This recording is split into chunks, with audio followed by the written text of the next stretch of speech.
One of the key questions in moral philosophy is the nature of good and bad. We call this in Arabic husn and qubh. And the reason this question is important is religion, revealed religion, a source of moral truth. And this is tied to a fundamental question. Do we know something is good naturally ourselves, or do we need God to tell us this? Another way of thinking about this is this way. Is something good because God said it's good, or is something good because there's something inherently good about that thing? It's very good in of itself, and God merely confirms it for us. And in fact, some of the early theologians, Muslim theologians, debated this question. So there's a very famous scholar from what's called the Mu'tazili school. His name was Qadi Abdul Jabbar. He died in 415 Hijri, which is around 1025 in the Common Era. And he argues that we can know things in terms of their goodness and their badness independent of revelation. So we can know something is good, we can know something is bad, independent of revelation. We don't need religion to tell us something is good and bad.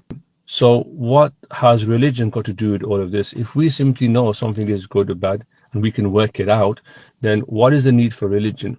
So he would say that what religion does is that it merely confirms the ethical status of things. So religion confirms what is good and what is bad. We already know ourselves. We can reason among ourselves, use our intellect, and work out what's good and what's bad. And what revelation does, what the religion does, whether it's Christianity, whether it's Judaism, whether it's Islam, or whether it's a prophet, when they come along, all they basically do is confirm what is already known to us by reason. So religion plays a confirmation role as well. So deeming an action good or bad, my friends, is required by the properties belonging to the action itself. So there's something inherently good and bad in things. Now, this also leads to another question, if you follow that train of thought and ideas, which is that God must command, as a result of this idea, that God must command which is good and prohibit which is bad. So God must do what's good inherently and what's bad inherently. Now you can see the problem with this immediately, because what you're basically saying is God is bound by some sort of objective morality which is outside of him.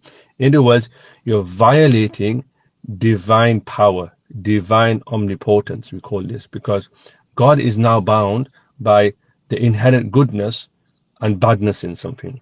So this became a very big problem, and what happens is scholars try to respond to this particular question, and in another video I'll talk about this for you.